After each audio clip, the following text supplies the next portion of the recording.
Hello and welcome back to the world of mathematics. Maths की इस दुनिया में आप सभी का हार्दिक स्वागत है। Today we are going to start with the generally portion of complex number in which we are going to study theoretical portion today. Okay, तो आई होप ये लेक्चर आपको पूरा कंप्लीटली देखने में थोड़ी दिक्कत तो होगी क्योंकि थियोरेटिकल पोर्शन हम पढ़ने वाले हैं आज, और आज इसीलिए सभी थियरी एक साथ में ख़त्म कर देंगे ताकि फिर कल से या फिर उसके बाद के वाले लेक्चर से हम टोटली एग्जाम्पल के ऊपर फोकस कर सके, है ना। बिकॉज एग्जाम्पल सबसे इम्पोर्टेंट होते हैं एज थियरी के सिवा। थियोरेटिकल पोर्शन अगर हमको एग्जाम्पल के साथ पता होता है तो अच्छी बात है ना। तो हम क्या करें, आज थियोरेटिकल पोर्शन में थोड़ी थोड़ी हिंट में दे देता हूँ, बराबर।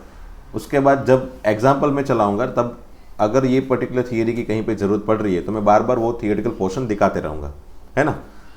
Okay, so let us start with the theoretical portion first. वैसे ये मैंने पहले बता दिया था, various representation of complex number. Complex number को हम चार तरीके से रिप्रेजेंट कर सकते हैं। एक तो कार्टेशियन रिप्रेजेंटेशन, है ना, तो वो है a प्लस आई बी या फिर x प्लस आई वाई, है ना। तो x प्लस आई वाई मतलब 2 प्लस 3i है, 7 प्लस 9i है। ये सभी एक्चुअल में कार्टेशियन रिप्रेजेंटेशन है।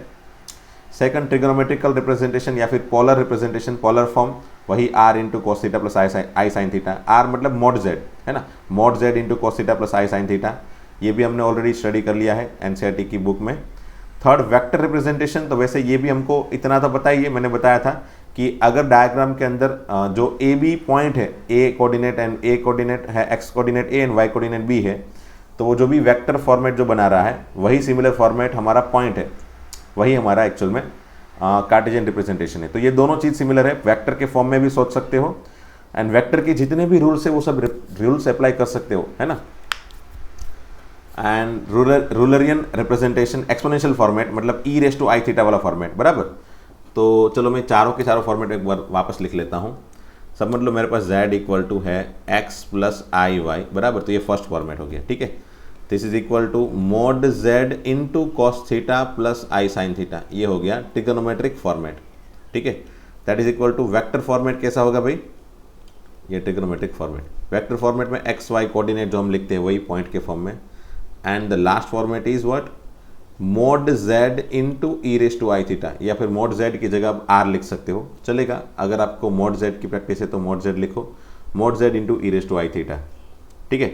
अब यहाँ पे ये चीज़ देख के आपको इतना तो पता चल गया होगा कि भाई अगर मैं ये दोनों को कंपेयर कर लूँ, अगर मैं ये दोनों को कंपेयर कर लूँ तो तुरंत मुझे इतना तो दिखाई दे रहा है कि भाई ये जो है ना, ये इतना छोटा सा रिजल्ट तो बना के दे रहा है मेरे को, cos theta plus i sine theta equal to e raise to i theta, है ना, e raise to i theta. ये तो आपको रिजल्ट बना के देगा ही।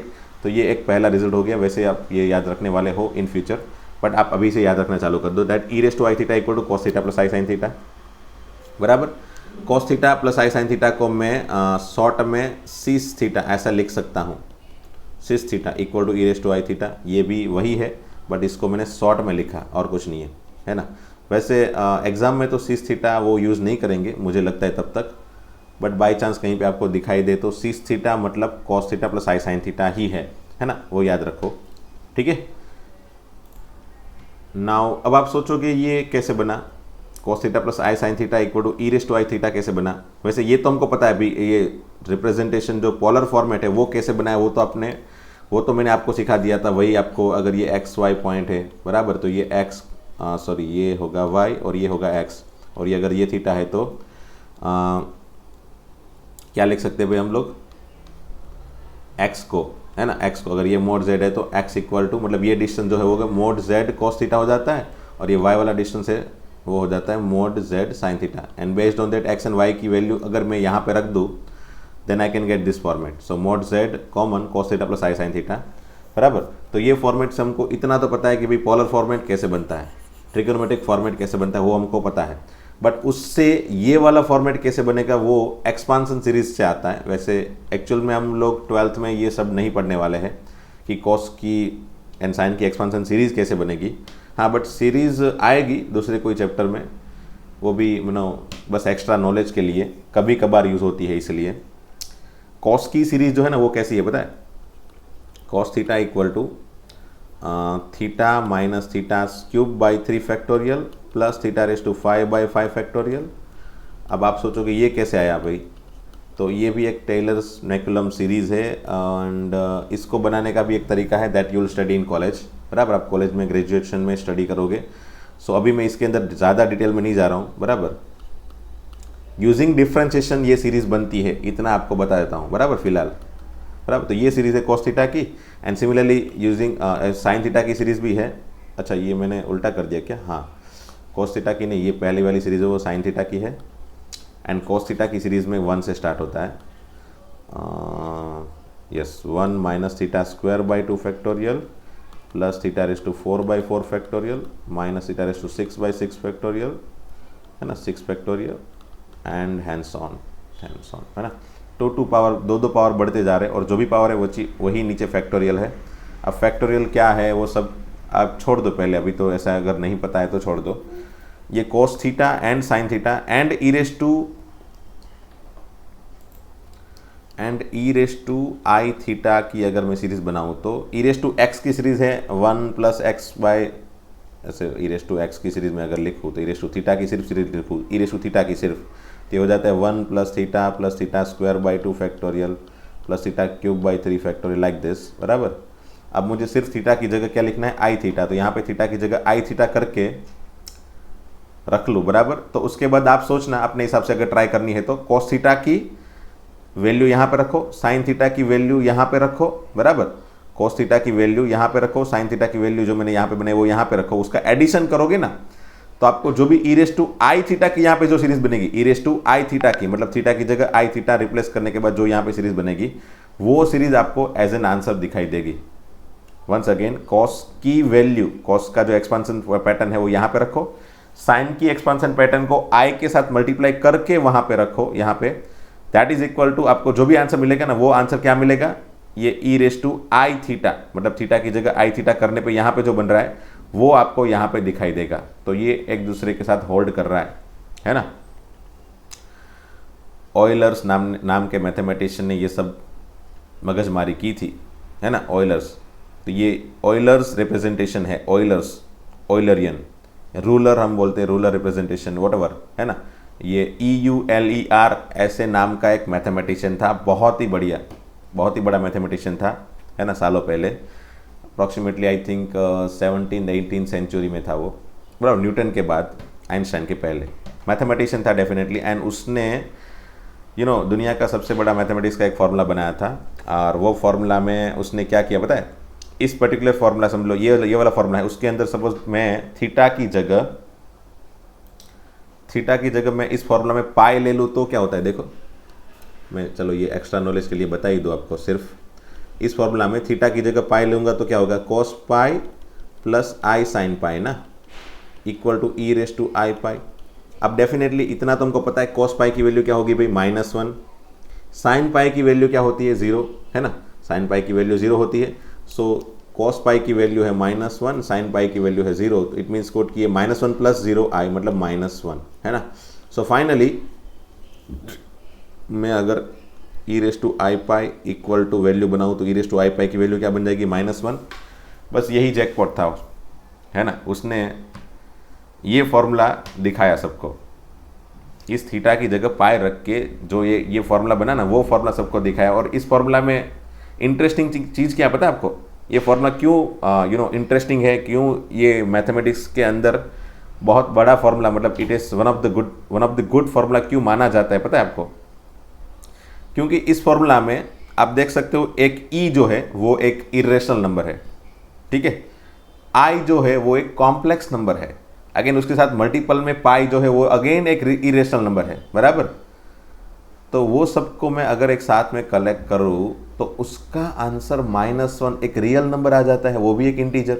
या फिर इसको मैं ऐसे सोचूं, ई रेस टू आई पाई और ये -1 को इस तरफ लेके आऊँ +1 इक्वल टू 0। तो अगर इस तरीके से मैं इसको समझना चालू करूँ तो एक एक्सपोनेंशियल फॉर्म, मतलब ई रेस टू नंबर, उसका पावर कोई कॉम्प्लेक्स नंबर आई इंटू इरेशनल नंबर पाई, वो सभी का सिंप्लीफिकेशन करके उसको 1 के साथ ऐड कर लो ना तो दुनिया का सबसे इंटरेस्टिंग नंबर आ जाता है, वो 0 है ना। दुनिया का सबसे इंटरेस्टिंग नंबर वो 0 है। तो ये इतने सारे complicated irrational, rational number, irrational number and complex number का जो बंच बन के साथ में इंटीजर 1 के साथ ऐड किया ना, तो ये तो 0 हो गया है ना, ये तो 0 हो गया। तो डेफिनेटली ये वो टाइम पे तो जैकपॉट था उन लोग के लिए। तो ये क्या हो गया भाई? So that's why till now this formula is one of the good formula in mathematics, है ना, one of the good interesting and one of the interesting formula in mathematics, क्योंकि ऐसा इन्वेंशन मतलब सेंचुरीज में कभी कभी होता है मैथमेटिक्स के अंदर, इसीलिए। ठीक है, अगर आप यूट्यूब में यूट्यूब में आप सर्च करोगे ना one of the good formula, interesting formula of mathematics, तो इंटरेस्टिंग फार्मूला के अंदर या फिर biggest formula of mathematics till now, तो डेफिनेटली आपको ये फार्मूला भी उसके अंदर दिखाई देगा। वैसे बहुत सारे फार्मूला है अंदर दिखाई देंगे आपको, अलग अलग साइंटिस्ट के, मैथमेटिशियन के, एंड ये फार्मूला भी आपको दिखाई देगा उसमें। ठीक है, सो ये मैंने थोड़ी बहुत डिटेल दी है, not each and every things I have given you in detail. बस आपको जो याद करने वाली चीज़ें ना वो क्या करनी है, अगर आप इसको याद नहीं करते हो तो चल जाएगा, बराबर। सिर्फ आपको, हाँ, ये भी आपको वैसे तो याद करने की इतनी ज़रूरत नहीं है, बराबर। ये तो आप फार्मूला के बेस से क्रिएट करोगे, जब भी ज़रूरत पड़ेगी तो आप फार्मूला के बेस से क्रिएट करोगे। सो आपको याद रखना है ये, है ना, ये वाला formula, that cos theta plus i sine theta equal to e raise to i theta. ठीक है, and e raise to i theta जो है ना वो एक यूनिट मॉड्यूलस वाला कॉम्प्लेक्स नंबर है भाई, है ना, यूनिट मॉड्यूलस वाला कॉम्प्लेक्स नंबर है इसका, क्योंकि cos theta plus i sine theta का मॉड्यूलस क्या होता है भाई? cos theta plus i sine theta का modulus equal to e raise to i theta का modulus, and that is going to be 1, है ना। क्यों 1 होता है भाई पता है ना? समझ लो cos theta plus i sine theta को अगर मैं सोचूं तो under root of cos square plus sine square, है ना, under root of real term square plus imaginary term square, that is cos square plus sine square which is 1। So e raise to i theta का mod 1 है, ये भी एक याद रखना अलग से।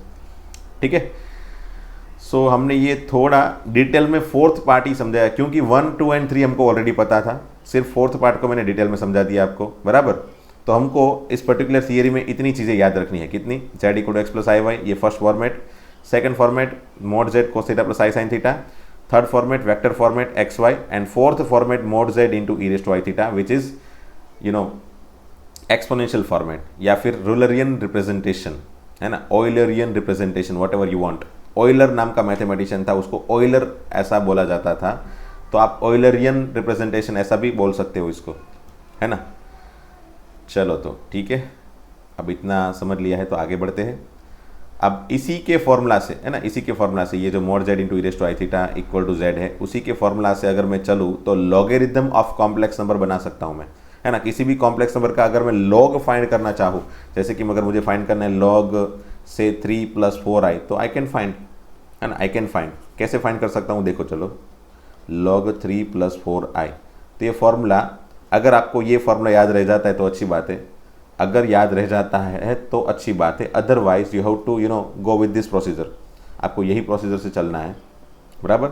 सबसे पहले तो ये 3 + 4i को mod z into e raise to i theta के फॉर्मेट में कन्वर्ट करो, तो ये mod z क्या होगा भाई? अंडर रूट ऑफ 3 + 4, मेरे ख्याल से 9 + 16, 3 square plus 4 square, that is 25, उसका स्क्वायर रूट है 5, तो ये हो जाएगा 5 into e raise to i theta, as it is रखो, अभी थीटा की वैल्यू अभी मत रखो, e raise to i theta as it is रखो। थीटा की वैल्यू क्या होती है आपको भी पता है, tan इनवर्स ऑफ 4/3, बराबर। ये थीटा की वैल्यू होगी लास्ट में, theta equal to this one, वो हम लास्ट में रख देंगे, बराबर। तो ये 5 into e raise to i theta है, ठीक है। अब इसको मैं लिख सकता हूँ log 5 plus log e raise to i theta, बराबर। तो ये हो जाएगा log 5 प्लस ये आई थीटा पावर में आगे ले लूँ तो log e ना, ये log e बेस ही है, तो ये तो 1 हो जाता है, तो उसको लिखने की जरूरत है नहीं। एंड थीटा की जगह मैं लिख लूँ tan inverse y/x, then I can get my answer, खत्म, है ना। tan इनवर्स, ये क्या है भाई, tan इनवर्स, ओके, हाँ, बस तो यही है। देखो log 5 plus i into tan inverse 4/3, log 5 मतलब क्या है, mod z, log 5 log mod z plus i into, ये एम्पलीट्यूड है भाई, amplitude and argument both are same, आपको वो टेंशन लेने की जरूरत नहीं है। आप एम्पलीट्यूड लिखो या फिर आर्ग्यूमेंट लिखो, दोनों चीज़ एक्चुअल में सेम ही है। वैसे थोड़ा बहुत डिफरेंस है, बट डजेंट मैटर, इतना डिटेल में हमको सीखने की ज़रूरत है नहीं। एम्पलीट्यूड एंड आर्ग्यूमेंट के जो बीच में थोड़ा बहुत जो डिफरेंस है वो, एम्पलीट्यूड मतलब एग्जैक्टली प्रिंसिपल आर्ग्यूमेंट, ऐसा प्रिंसिपल आर्ग्यूमेंट मतलब माइनस पाई से पाई के बीच में जो आंसर आएगा ना वो, है ना। एन आर्ग्यूमेंट का आंसर पाई से बड़ा हो सकता है, but we are always trying to convert it in the form of minus pi to pi. हम माइनस पाई से पाई के अंदर कन्वर्ट कर लेते हैं, है ना। बाई चांस समझ लो थीटा मेरे पास आ गया आर्ग्यूमेंट का आंसर से 2 पाई प्लस पाई बाई 3, मतलब मेरे पास आ गया answer 2 pi plus pi by 3 which is 3 2 जा 6 प्लस 1 7 पाई बाई 3 ऐसा आ गया बराबर। तो इसको मुझे ऐसे 2 पाई प्लस पाई बाई 3 ऐसा करके सोच के सिर्फ पाई बाई 3 लिख दूंगा तो चल जाएगा, है ना। This one going to be pi by 3 बराबर। तो ये आर्ग्यूमेंट है और ये एक्चुअल में ये एम्पलीट्यूड है। वैसे इसको एम्पलीट्यूड भी बोला जाता है, आर्ग्यूमेंट भी बोला जाता है, बट इसको सिर्फ आर्ग्यूमेंट बोला जाता है बराबर। तो ये आर्ग्यूमेंट एंड एम्पलीट्यूड के बीच में थोड़ा बहुत डिफरेंस है, बट डजंट मैटर, इतना उसको ध्यान में रखने की जरूरत नहीं है बराबर। बट हाँ, यहाँ पे हमने क्या सीखा, लॉगरिथम कैसे फाइंड किया जाए। So you can try, you can first convert into the exponential format, किसी भी नंबर को एक्सपोनेंशियल फॉर्मेट में कन्वर्ट करो एंड देन आफ्टर उसको अलग अलग लॉग दे दो, you will get your answer, है ना। आपको अगर फॉर्मूला याद नहीं रखना है तो, and I am advising you to use this procedure always बराबर। क्यों? क्योंकि आपको 2 साल याद रखना होता है एंड 2 साल में बहुत सारे दिन होते हैं भाई, ये भी आपको पता है। तो डेफिनेटली आप भूल जाओगे अगर फॉर्मूला याद रखा तो। सो अगर आपने प्रोसीजर की प्रैक्टिस थोड़ी बहुत की है तो ये आपको बहुत लंबे टाइम तक याद रहेगा। ओके, आगे बढ़ते चलो ट्राइंगल इनइक्वलिटीज़ पे। अब ट्राइंगल इनइक्वलिटीज़ हमने ऑलरेडी एक बार देख ली है लाइव लेक्चर के अंदर, फिर भी एक बार मैं दिखा देता हूँ। चलो से ये एक कोई कॉम्प्लेक्स नंबर है Z1 बराबर, ये Z1 नाम का एक कॉम्प्लेक्स नंबर है, साथ में एक Z2 नाम के कॉम्प्लेक्स नंबर को भी मिल लेते हैं बराबर। तो ये है Z2 नाम का कॉम्प्लेक्स नंबर, ये है Z1 नाम का कॉम्प्लेक्स नंबर बराबर। अब ये Z1 एंड Z2 का एडिशन क्या होगा भाई? मेरे ख्याल से आपने वेक्टर डायग्राम के अंदर ऐसा सीखा होगा कि अगर ये A वेक्टर है और ये अगर B वेक्टर है तो A प्लस B वेक्टर ऐसे कुछ पैरेललोग्राम बना के बन जाता है। या फिर पैरेललोग्राम नहीं बनाना है और ट्राइंगल बनाना है तो ट्राइंगल भी बना सकते हो। अगर सिर्फ मैं ये Z2 को यहाँ से लेके यहाँ तो Z2 है, वो ये इसको उठा के मैं यहाँ पे रख दूँ तो चल जाएगा? हाँ चल जाएगा, है ना। वेक्टर के जैसे फॉलो कर रहा है ना। वेक्टर जो है वो फ्री वेक्टर एक दूसरे फ्री वेक्टर जो होते हैं वो जगह चेंज कर सकते हैं, है ना। बस क्या चेंज नहीं होना चाहिए तो उसकी डायरेक्शन एंड उसका मैग्नीट्यूड। तो इसकी डायरेक्शन जो है वो एज इट इज़ रही डायरेक्शन, एंड मैग्नीट्यूड भी जो है वो mod Z2 जितना मैग्नीट्यूड होगा वो भी एज इट इज़ रहेगा, ठीक है। तो मैंने यहाँ पे एक वेक्टर Z1 बनाया, दूसरा एक वेक्टर Z2 बना दिया बराबर। तो अब इसको मिटा देता हूँ थोड़ी देर के लिए। तो यहाँ पे मुझे ये दोनों को कनेक्ट करने पे ये जो वेक्टर मिलेगा वो आपको पता है वेक्टर Z1 प्लस Z2 या फिर वेक्टर A प्लस B, जो भी आप वहाँ पे फैक्टर के अंदर सीखते थे वही बराबर। तो ये जो डिस्टेंस होगा वो क्या होगा भाई? mod Z1 plus Z2। ये डिस्टेंस क्या होगा? mod Z1, और ये डिस्टेंस होगा mod Z2, है ना। तो आप अब क्या सोच सकते हो भाई? तो mod Z1 बराबर mod Z1 प्लस Z2, ये दोनों का एडिशन है ना, ये दोनों का एडिशन ऑलवेज इससे बड़ा होगा, है ना। किससे? Z1 प्लस Z2 के मोड से हमेशा ही बड़ा हो सकता है या फिर इक्वल हो सकता है। अब कब इक्वल होगा? तो पहले तो बड़ा हो सकता है हमेशा, वो याद रख लिया, है ना। अब इक्वल कब हो सकता है पता है? जब Z1 एंड Z2 दोनों एक ही लाइन पे हो तब। ऐसा सोचो कि ये Z1 है बराबर और Z2 कुछ ऐसा है, दोनों एक ही लाइन पे है Z1 एंड Z2। तो उसका एडिशन क्या होगा भाई? तो उसका एडिशन होगा ऐसे करके, ये पहले इतना जो था वो Z2 समझ लिया मैंने बराबर, और इतनी जो लेंथ थी उसको मैं उठा के यहाँ पे रख लूँ बराबर। तो ये हो गई टोटल Z1 प्लस Z2 जितनी लेंथ, है ना। तो ये हो गया Z1 प्लस Z2 यहाँ तक, है ना। ये लेंथ हो गई Z1 प्लस Z2 की जितनी बराबर, ये लेंथ है Z1 जितनी और ये लेंथ है Z2 जितनी बराबर। तो ये Z1 की एंड Z2 की टोटल जो लेंथ होगी वो Z1 प्लस Z2 की लेंथ जितनी होगी, ठीक है। तो ये होती है कब ये इक्वल होता है Z1 प्लस Z2? तो अल्टीमेटली ये इक्वल होने का Z1 plus Z2 equal to, ये MCQ कभी कभी ऐसे आ जाते हैं भाई, है ना। Z1 प्लस Z2 का modulus equal to mod Z1 plus Z2, तो ऑप्शन में आ जाता है कभी कभी कि भी कब हो सकता है। तो argument of Z1 equal to argument of Z2, है ना। तो ये ऑप्शन ए ही हमारा आंसर है। फिर option B, C, D, what कुछ भी रख ले, बराबर। दोनों का आर्ग्यूमेंट अगर सिमिलर है तो डेफिनेटली दोनों का आर्ग्यूमेंट सिमिलर मतलब दोनों एक ही डायरेक्शन में है, Z1 यहाँ पे और वही डायरेक्शन में Z2 है, तो डेफिनेटली दोनों का आर्ग्यूमेंट क्या होगा, सिमिलर, सेम, है ना। So whenever argument Z1 and argument Z2 both are same, always यहाँ पे इक्वलिटी होल्ड करेगी। अदरवाइज दिस ये बंदे जो है ना, ये दोनों बंदे का जो एडिशन है वो हमेशा ही इस बंदे से बड़ा होगा, है ना। This one is always going to be bigger than this one, ठीक है।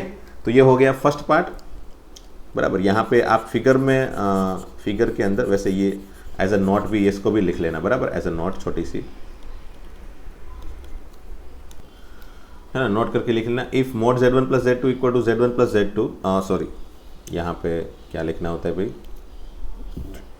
Mode Z1 plus mod Z2 ऐसा, ठीक है। Then argument Z1 equal to argument Z2 और Z1 and Z2 are parallel, है ना, वो पैरेलल होंगे, पैरेलल होंगे। एंड वैसे पैरेलल तो नहीं लिख सकता हूँ मैं, पैरेलल लिखूंगा तो फिर ऑपोजिट डायरेक्शन वाले भी आ जाएंगे, है ना। अगर ऐसा भी है तो भी वो पैरेलल हो जाएगा।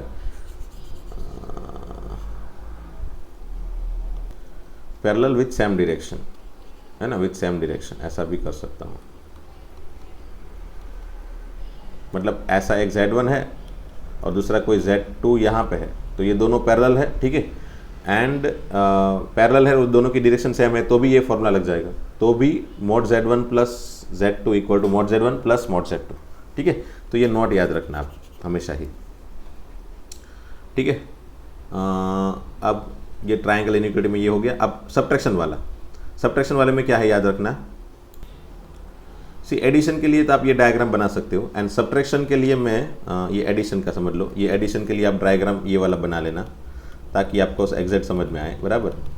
एंड सब्ट्रैक्शन के लिए मैं दूसरा एक डायग्राम बना देता हूँ। चलो, अगर आपको ये डायग्राम में समझ में नहीं आ रहा है तो चल जाएगा, वैसे ये डायग्राम सिमिलर ही है, ये वाला देखो, ये Z1 है और ये Z2 है, बराबर। तो अगर ये Z1 है तो ये Z2 यहाँ पे मैं उठा के रख लो, बराबर, तो ये हो गया Z1 प्लस Z2, ठीक है। और सिमिलरली अगर मैंने ये तीसरा ये कोई यहाँ पे समझ लो Z1 ये है ना, सो डेफिनेटली माइनस Z1 कहाँ पे आएगा, नीचे, है ना, माइनस Z1 नीचे आएगा, उसके नीचे। तो अब सोचो कि ये Z1 है और ये Z2 है ना, वंस अगेन ये Z1 एंड ये Z2, ओके, ये Z1 एंड ये माइनस Z2। तो अब उसका addition Z1 and minus Z2 का एडिशन क्या होगा भाई, तो ये पैरेलल लाइन बना ली यहाँ पे, ये यहाँ पे पैरेलल लाइन बना ली, तो ये जो कनेक्ट करेंगे ना डायगोनल, वो हो जाएगा Z1 प्लस माइनस Z2, है ना। तो अल्टीमेटली Z1 माइनस Z2। सो दो चीज़ का अगर सब्ट्रैक्शन मुझे बनाना है, दो चीज़ का अगर मुझे सब्ट्रैक्शन बनाना है तो मैं क्या करूँगा भाई, से यहाँ पे वंस अगेन एक डायग्राम वही बनाता हूँ मैं। ये एक Z1 है समझ लो, बराबर। अगर ये Z2 है, बराबर, ये Z2 है, तो यहाँ पे हो जाएगा माइनस Z2, ठीक है, ये माइनस Z2। तो ये दोनों को अगर मैं वही तरीके से अगर पैरेललोग्राम या फिर ट्रायंगल जो भी क्रिएट करो उससे जोड़ दूँ, एंड जो मुझे डायग्राम मिले तो वो जो होगा ना, वो क्या होगा, ये दोनों का एडिशन, मतलब Z1 का एंड माइनस Z2 का, which is Z1 minus Z2, है ना। So you can see, now you can see, ये जो इतना डिस्टेंस होगा यहाँ से लेके इतना डिस्टेंस होगा वो Z1 माइनस Z2 का होगा, बराबर। अब वो डिस्टेंस ऑब्वियसली ये डिस्टेंस जो होगा ना वो इसके और इसके मॉड्यूलस से तो कम ही होगा, या फिर उसके सब्ट्रैक्शन से, या फिर ऐसा सोचो कि हाँ उसके मॉड्यूलस से कम होगा। मतलब ये Z1 प्लस Z2 कर लूँगा, मतलब mode Z1 plus mod Z2 कर लूँगा तो बहुत बड़ा आएगा, उससे तो ये छोटा ही होगा, बराबर। फिर अगर मैं Z1 माइनस Z2 ये जो क्वांटिटी है, बराबर, ये क्वांटिटी ऑलवेज ये दोनों के सब्ट्रैक्शन से बड़ी होगी, है ना। Mode Z1 and mode Z2 को अगर मैं सब्ट्रैक्ट कर लूँ, सब्ट्रैक्ट, है ना, यहाँ पे देख सकते हो, mode Z1 and mode Z2 को मैं सब्ट्रैक्ट कर लूँ, then it is always less than this one, है ना। ये पर्सनल जो भी Z1 माइनस Z2 है ना, उससे तो ये छोटा ही होगा। सो अल्टीमेटली एक्चुअल में होता क्या पता है आपको, सबसे बड़ा क्या होगा भाई, सबसे बड़ा होगा हमेशा ही मोड Z1 प्लस Z2 सबसे बड़ा होगा, sorry, mode Z1 plus mod Z2 सबसे बड़ा होगा, उससे छोटा तो उससे छोटा वो दोनों को ऐड कर लो एक ही ब्रैकेट के अंदर। उससे छोटा क्या होगा, तो ये Z1 माइनस Z2 का ब्रैकेट है ना। और उससे छोटा क्या होगा भाई, तो उससे छोटा होगा इन दोनों को पर्सनली सब्ट्रैक्ट करवाओ, है ना। तो ये पर्सनल समेशन ये सबसे बड़ा, उसके बाद वो दोनों को साथ में ऐड करो ब्रैकेट के अंदर, वो उससे छोटा होगा, उससे छोटा दोनों का सब्ट्रैक्शन, एंड उससे भी छोटा होगा दोनों का पर्सनल सब्ट्रैक्शन। उसको मॉड्यूलस में क्यों रखा, क्योंकि जो बड़ा होगा Z1 या फिर Z2 के मॉड्यूलस में जो बड़ा होगा उसको आगे रखना है और दूसरे वाले को पीछे रखना है, ताकि ये आंसर पॉजिटिव रहे, है ना।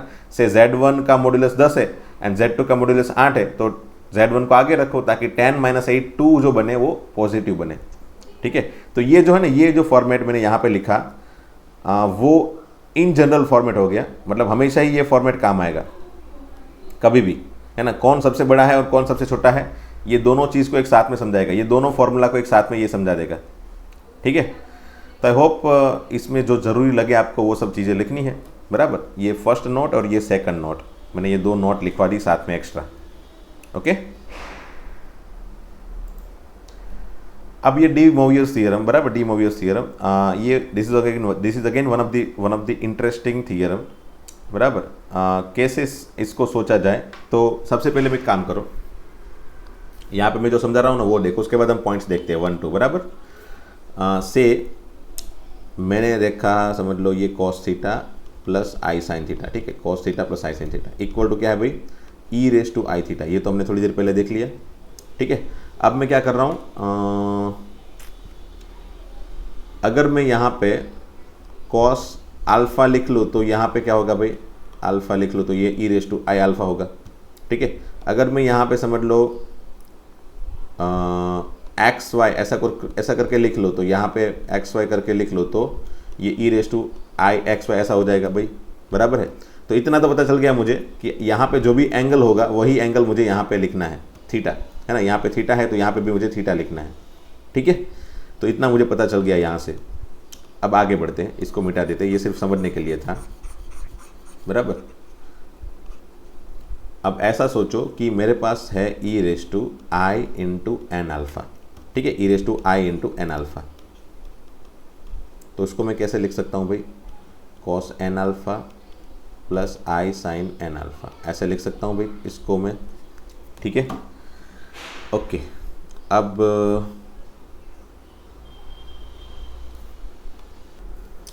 हाँ, यहाँ पे एन अल्फ़ा है, ठीक है। अब मैं इसको यहाँ पे थोड़ा सिंप्लीफाई करके लिखता हूँ, e⁻आई अल्फ़ा का पावर n, है ना, ऐसा करके लिख देता हूँ, ये एज इट इज़ जो भी है उसको, ठीक है। अब e⁻आई अल्फ़ा आपको पता है क्या है भाई, cos alpha plus i sine alpha, उसका पावर क्या हो गया n, that is going to be what, cos n alpha plus i sine n alpha. बस, तो ये हो गया फॉर्मूला, डी मोवियस थ्योरम, है ना। अब डी मोवियस थ्योरम क्या कहना चाहता है भाई, देखो कभी भी किसी भी cos alpha plus i sine alpha में पावर n जो है ना, वो पावर n को मैं अंदर थीटा के साथ, एंगल के साथ मल्टीप्लाई कर सकता हूँ। That's what the first point want to say, है ना, जहाँ पे n हमेशा ही रेशनल नंबर होंगे, इरेशनल नंबर नहीं चलेंगे भाई, बराबर।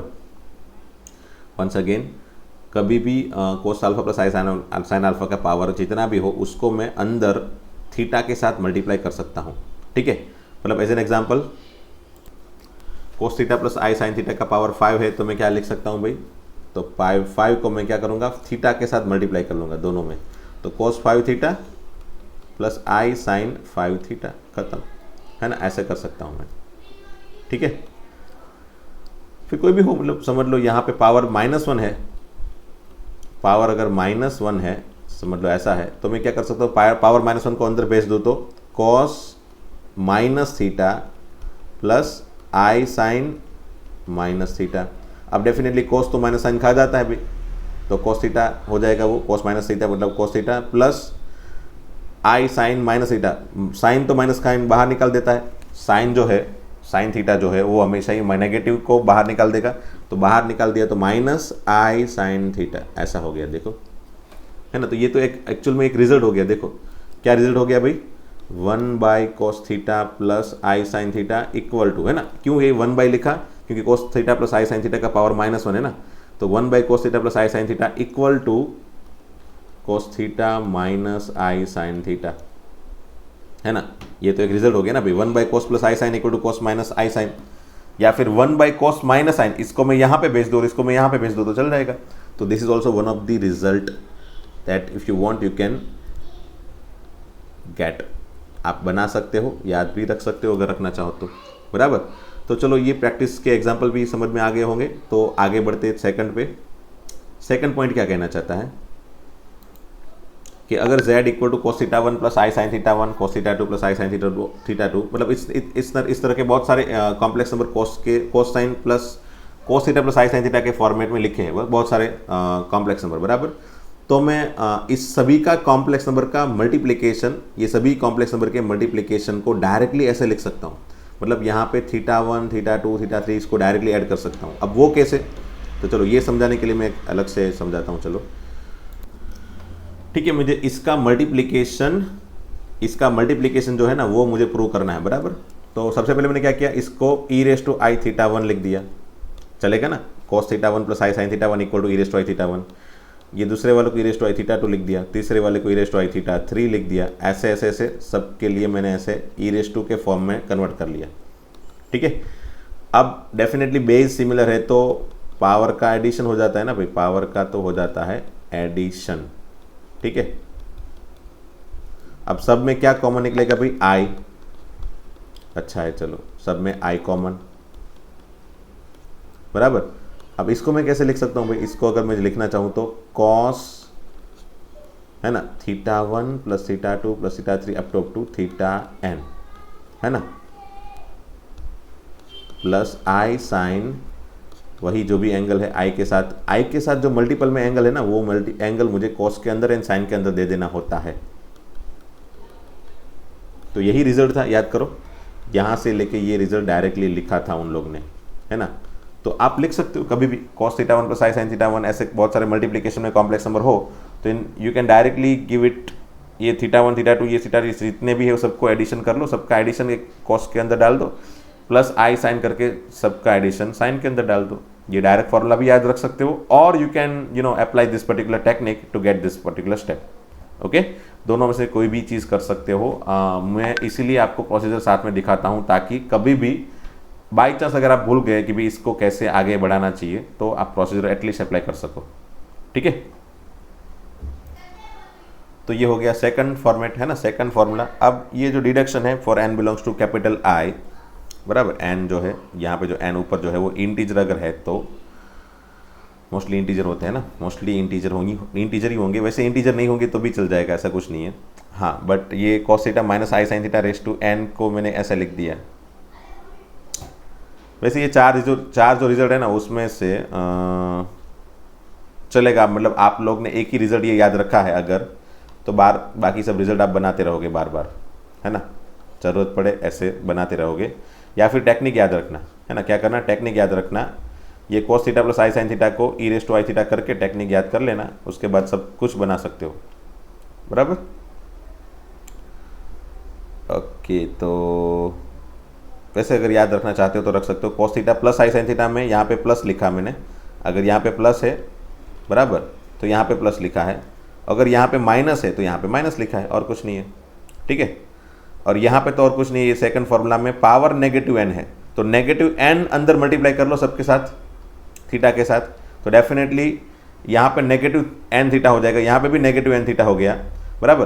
कोस तो नेगेटिव साइन खा जाता है इसलिए कोस में n नेगेटिव दिखा नहीं, साइन के अंदर जो नेगेटिव थीटा था, नेगेटिव n थीटा, वो साइन का नेगेटिव साइन जो है वो बाहर निकल गया, so minus i sine n theta हो गया। आई होप ये तो मेरे ख्याल से आपको समझ में आ गया होगा, सेकंड वाला, पहला वाला। तीसरे में again cos theta minus i sine theta है तो ये इसकी वजह से यहाँ पे एक्चुअल में माइनस आना चाहिए, बराबर, यहाँ पे माइनस आना चाहिए, बट अगेन ये माइनस n भी मैंने अंदर दिया ना दोनों को, तो आगे वाले में नेगेटिव साइन खा गया माइनस n का, तो आगे वाले में माइनस n का नेगेटिव साइन खा गया, पिछले वाले में माइनस n का नेगेटिव साइन बाहर निकला इसलिए ये नेगेटिव हो गया पॉजिटिव, ठीक है। तो वैसे आप कोई भी तरीके से ये सब फॉर्मूलाज वगैरह बना सकते हो। फोर्थ वन जो है ना वो इंपॉर्टेंट है, उसको याद रखना जरूरी है, याद रखना मतलब उसकी प्रोसीजर समझनी जरूरी है। जब आई के साथ है ना कोस हो ना तो दिक्कत है, जब आई के साथ साइन हो तो ये सब प्रोसीजर लग जाती है, और कोस अकेला, बराबर। बट जब आई के साथ कोस हो एंड साइन अकेला हो तो क्या करें, तो कर दो साइन थीटा को कोस के फॉर्मेट में कन्वर्ट। कॉस साइन मतलब cos pi by two minus theta, so cos pi by two minus theta, and cos मतलब sine pi by two minus theta, फिर एन को अंदर मल्टीप्लाई कर लिया, देखो और कुछ नहीं किया है। ओके, ये दूसरा भी एक तरीका है, उसको भी लिख लेना साथ में। बराबर, sine theta plus i cos theta raise to n है बराबर। तो एक दूसरा भी तरीका है कोस अकेला बनाने वाला एंड साइन को पीछे आई के साथ भेजने के लिए एक दूसरा भी तरीका है। अब क्या करो, आई जो है ना, आई कोस के कोफिशिएंट में आई जो है उसको बाहर निकाल लो, कॉमन निकाल लो, तो ये बन जाएगा देखो आई इंटू ये sign theta by i plus cos theta. Can I right like this? I think yes. क्यों, समझ लो, ये देखो अगर ये कॉस के अंदर आई को मतलब कॉमनली आई निकाला ये दोनों स्टेप में से, तो यहाँ पे तो कॉस के अंदर तो आई है, तो वहाँ से मैंने निकाल लिया बाहर। साइन के पास आई नहीं है, इसलिए मैंने उसको डिवाइड किया। क्या किया? डिवाइड, है ना। जब भी मेरे पास आई नहीं होता है तो मैं क्या करता हूँ, डिवाइड, ताकि समझ लो ऐसा भी सोच सकते हो कि i by i sine theta plus i cos theta, ऐसा सोच के मैं अगर निकालूँ कॉमन, तो देखो ये दोनों के आई कॉमन निकाल लिए, तो बचा क्या, देखो sine by i plus cos, sine by i plus cos. So इसीलिए मैं ये वाला स्टेप ना लिखते डायरेक्टली मैं क्या कर सकता हूँ, कॉमन निकाल लूँगा, एंड नहीं है तो मैं डिवाइड कर लूँगा, ठीक है। अब चलो ये आई का पावर एन बराबर i raise to n into ये कोस को मैं आगे लिख लेता हूँ plus sine theta by i, उसका पावर भी एन, ठीक है। चलो i raise to n into cos theta. अच्छा, 1 बाई आई इक्वल टू हमको पता है माइनस आई होता है भाई, ये हमने बहुत बार देख लिया था। सो ये minus i into sine theta raise to n. Now you can give this n inside, तो cos n theta minus i sine n theta, ये हो गया आंसर, है ना इसका। देखो आप यहाँ पे देख सकते हो, यहाँ पे थीटा का फॉर्मेट भी चेंज नहीं हुआ। वहाँ पे जो फर्स्ट मैंने दिखा था प्रोसीजर आपकी, इसके लिए मैंने 2 प्रोसीजर दिखाई बराबर, एक पाई बाई टू माइनस थीटा वाली प्रोसीजर दिखाई, और ये डायरेक्टली थीटा को थीटा के फॉर्मेट में ही कन्वर्ट किया है। तो डिपेंड, अगर आपको ऑप्शन वगैरह में थीटा से थीटा का ही फॉर्मेट में आंसर बन रहा है, तो आप ऐसे आई को कॉमन निकाल के ऐसे स्टेप कन्वर्ट करो, एंड अगर आपको थीटा से पाई बाई टू माइनस थीटा वाले फॉर्मेट में कहीं पे ऑप्शन में आंसर दिखाई दे रहा है, तो आप वैसे कन्वर्ट करो, साइन को cos pi by two minus theta and cos को sine pi by two minus theta, ऐसे लेके देखो, ठीक है। तो ये जो प्रोसीजर है इसको भी लिख लेना, है ना, इस प्रोसीजर को भी लिख लेना साथ में along with that, so that you can come to know this one anytime, है ना। ओके, तो ये डी म्यूवियर्स थ्योरम तो खत्म बराबर। अब आगे की थियरी फिर आगे वाले लेक्चर में ही देखते चलो। वैसे तो थियरिकल पोर्शन मुझे ख़त्म करने का मतलब 1-2 लेक्चर में ख़त्म करना सोचा था मैंने। I don't think so 2 lecture में भी ख़त्म होगा, बट ट्राई करेंगे, ठीक है ना। जितना हो सकते उतना जल्दी ख़त्म करेंगे थियरिकल पोर्शन को। वैसे कॉम्प्लेक्स नंबर के अंदर बहुत सारी थियरी है, बट यू नो सभी थियरीज़ है ना जो इंटरेस्टिंग है, अगर समझने जाओगे तो आपको इंटरेस्टिंग ही लगेगी, है ना। सो थोड़ा समझ के करते हैं ताकि इंटरेस्टिंग लगे, बस ऐसे ही देख के ख़त्म नहीं कर देना है हमको, है ना। तो चलो मिलते हैं दोस्तों नेक्स्ट लेक्चर में अगेन नए थियरिटिकल पार्ट के साथ, एंड आई होप ये बाकी की थियरी फटाफट से ख़त्म कर पाए हम लोग। ओके, तो चलो मिलते हैं दोस्तों नेक्स्ट लेक्चर में, ठीक है। ये सभी थियरिकल पोर्शन है that we need to understand in next lecture. Okay, बस इतने हैं। चलो, थैंक यू वेरी मच।